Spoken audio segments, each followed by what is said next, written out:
আপনার কাছে নিউজ করার জন্য কত টাকা চাইছে? মানুষের যারা চাইছে এরা নাই, আর তারা বলছে যে এমনি করে দিবে। মানে এই যে যারা আসছে একটু আগে তো টাকা চাইছে আপনার কাছে, এই যে শুনলাম বললো যে নিউজ করতে টাকা লাগে, সম্পাদকের সাথে কথা বলা লাগে। না, আমার বললো যে চ্যানেল দিলে, টিভি চ্যানেলে দিলে, আমরা তো টিভি চ্যানেল না, হ্যাঁ। টিভি চ্যানেলে দিলে টাকা লাগে। আমার তো মনে করেন হাসপাতাল, আমি ঢাকা দক্ষিণ সিটি কর্পোরেশনের ড্রাইভার, হ্যাঁ। পরিবহন চালক হালকা, নাম হলো মোহাম্মদ সেলিম মিয়া। হ্যাঁ। আমি যে গাড়িটা চালাইতাম 14,850, হ্যাঁ। তৎকালীন mayor barrister Sheikh Fazlul Tapas mayor মহোদয় আমারও আর আচ্ছা, আপনার এই বিষয়টা আমি আসতেছি। এখন মূল বিষয়টা যেটা, এই যে একটু আগে আমরা শুনলাম টাকা নিয়ে আলোচনা হচ্ছিল, আপনি তো এখন বর্তমানে তো আপনি প্রতিবন্ধী, বর্তমানে এই তো ঠ্যাং নাই মানে প্রতিবন্ধী। এখন আপনার এই পর্যন্ত আপনি এইটার পিছনে এই সাংবাদিকদেরকে এইখানে কত টাকা দিচ্ছেন? একটা গদিন করলাম। কতজন আসছে আপনার কাছে টাকা চাইতে? এরা বললো আর টিভি চ্যানেল আলা করে টাকা দেওয়া লাগবে, 11 কাম করে। কোন টিভি চ্যানেলকে টাকা দেওয়া লাগবে? কোন টিভি চ্যানেল টাকা চাইছে? টিভি চ্যানেলে দিলে টাকা দেওয়া লাগবে, আর বিশ্ব পত্রিকা দিলে টাকা। বিশ্ব কি? বিশ্ব পত্রিকা, জাতীয় পত্রিকা, জাতীয় পত্রিকা। এখন আমি তো কোনো কারো সহযোগিতা পাই না। হ্যাঁ। আমি চাইলাম এই নাম্বারে যদি আমার অনদোষিত 480 টাকার ওষুধ দেবে, হ্যাঁ। 2,70,000 টাকা গেছে, বোর জমি দিচ্ছি, নিজে জমি দিচ্ছি। এখন আগের নজরুল স্যার আমার চাকরি পূর্ণ বল করে দিচ্ছে। হ্যাঁ। এখন ঢাকা দক্ষিণ সিটি কর্পোরেশন ফাইল। আচ্ছা, বিশ্ব মিডিয়ার যে বিষয়টা, এই যে বিশ্ব মিডিয়া, তারপরে আরো কি কি নাম বললেন? জাতীয় পত্রিকা। এই জাতীয় পত্রিকার বিশ্ব মিডিয়া বলতে আপনি কিছু বুঝেন? তাহলে আপনি তাদেরকে জিজ্ঞাসা করলেন না যে এটা কোন পত্রিকা, কোম্পানি কোথায়, অফিস কোথায়, সম্পাদক কে? আমার তো এরকম ওরা তো কথা বুঝেন না, আমার তো মরি যাবো তো যাবো। এইখানে এই পর্যন্ত প্রতিবাদ করাই মেনে দায়িত্ব। মানে আপনি বুঝেন, এইখানে এই পর্যন্ত কয়জন মানুষ আপনার কাছে টাকা চাইছে? না না না, এরা কোনো টাকা চায় না। এই টিউবার আইছে আমাদের কোনো জাতীয় পত্রিকা আলাওয়া ইয়ে না, ওই যে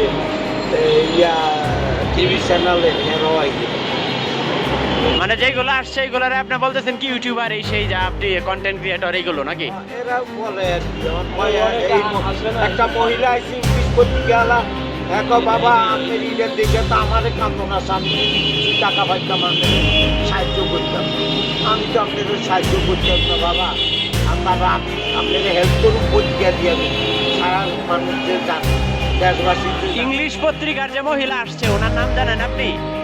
না না না এর আগে কি আপনার সাথে পরিচয় ছিল? না, তাহলে কিভাবে, কি একটু বিস্তারিত বলেন তো। এখানে আইসা বলছে কি তুমি ইংলিশ পত্রিকা আলা, অন্য অন্য ইংলিশ পত্রিকা তো অনেকগুলো, শত শত ইংলিশ পত্রিকা আছে, কারণ বাংলাদেশটা বাঙালি ভাষায় মানে কোন দেশের নাম কি? আমার কথা হলো উপদেষ্টা মন্ত্রীরা, হ্যাঁ। ডক্টর ইউনূস স্যার, হ্যাঁ। সারা বাংলাদেশে অন্যায় যদি সামান্য কিঞ্চিত পরিমাণ দেশে আইনতাম, তাহলে আমার চাকরিও পূর্ণ বল করতে হবে। আমরা এখানে অন্য অন্য করছে ড্রাইভারে, অন্য করছে ডিউটি করে, চাকরিও পূর্ণ বল করতে হবে। আমার ভাগ্যে আমার এখন চাকরির বিষয়টা আসি, আপনার তো চাকরির আর এখন বয়স নাই, এখন যদি আপনাকে আবার পুনর্বহাল করে, এর মানে হচ্ছে পূর্বের যেই দেনা পাওনা হিসাব অনুসারে এইগুলো দিয়ে আপনাকে রিটায়ার, মানে আমি 65 দিতে আমার জন্ম, আমি তো আর খাইয়া না আমার স্বাস্থ্য এরকম। আমার আপনার মতো জোয়ান মানুষ আমার লোক আল্লাহর মতো অনুবাদ করে।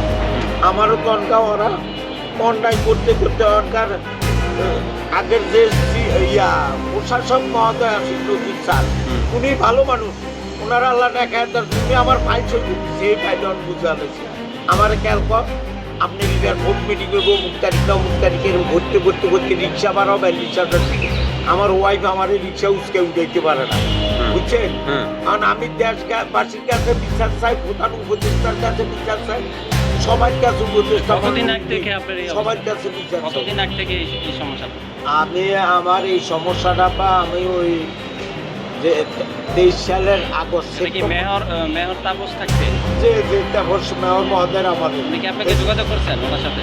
না না না, ওনার দ্বারা দিদার দরখাস্ত দিয়েছি, উনি থাকতে ওনারা আমার এগুলা রিসিভ কপি দিয়েছে, আর আমার মোবাইলেও অনেকগুলা প্রমাণ আছে। আর হেসুকার ইয়া আছে প্রশাসক।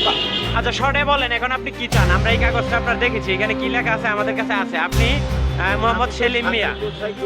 আমি আপনাকে বলি, আপনি হচ্ছেন মোহাম্মদ সেলিম মিয়া, ঢাকা দক্ষিণ সিটি কর্পোরেশন ড্রাইভার, পরিবহন চালক, হালকা এবং মাঝারি যানগুলো আপনি চালাতেন। দুর্ঘটনার কারণে আপনি তখন থেকে হচ্ছে সুবিধা বঞ্চিত। আপনার কাছ থেকে তৎকালীন সময়ে ওইখানে জড়িত বেশ কয়েকজন কর্মকর্তা আপনার সিগনেচার নিয়ে নেয় আপনার অজান্তে, ওই হাসপাতাল থেকে আপনার অচেতন অবস্থায়।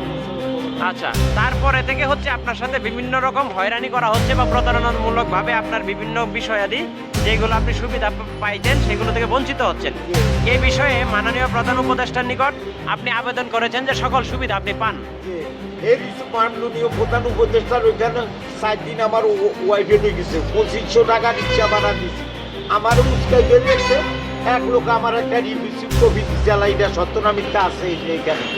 আসিফ মাহমুদের দ্বারে গেছি, একটা রিসিভ কপি দিচ্ছে, এখানে আছে। আমার এক ব্যাগ খেয়াল শুধু মিথ্যা প্রতারণাই করতেছে, মিথ্যা প্রতারণাই করতেছে। এখন হেরা আবার আমারে বইতে আসছে মানবাধিকার কর্মীকে আছে বলে গোয়ানি, হ্যাঁ ধরে যাইতে কারণ আমি তো চিনি না, হ্যাঁ ধরে যাইলে আপনি পূর্ণ সুস্থ বিচার পাবেন। আর ছাত্র আন্দোলনের ভালো একজন ছাত্র যদি পান লিগ্যাল বিচার পাবেন।